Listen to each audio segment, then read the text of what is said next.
शहर से दूर एक छोटा सा गांव था, जहां की गलियां संकरी और शांत थीं। इस गांव में एक बूढ़ा आदमी, पंडित रामशरण, एक पुराने हवेली जैसे घर में अकेले रहते थे।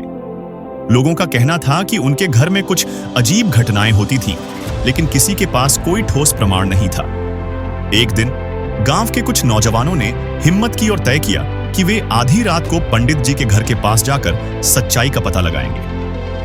राजू, सुरेश और अमित, ये तीनों अपने साथ टॉर्च और एक छोटी सी लकड़ी की छड़ी लेकर निकले।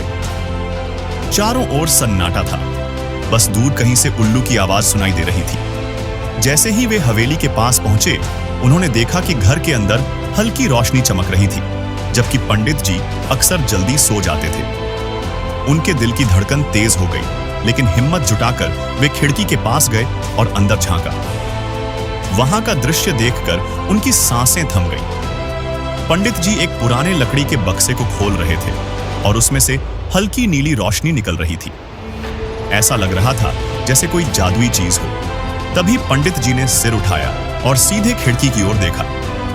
तीनों दोस्तों के शरीर में झुरझुरी दौड़ गई और वे तुरंत वहां से भाग खड़े हुए। अगले दिन गांव में यह खबर आग की तरह फैल गई। पंडित जी ने खुद सबको बुलाया और कहा, डरने की कोई बात नहीं। ये बक्सा मेरे पूर्वजों की विरासत है, जिसमें कुछ दुर्लभ रत्न और प्राचीन ग्रंथ हैं। इसे जादू समझना सिर्फ एक वहम है। गांव वालों ने राहत की सांस ली, लेकिन उन तीनों दोस्तों के मन में अब भी सवाल थे।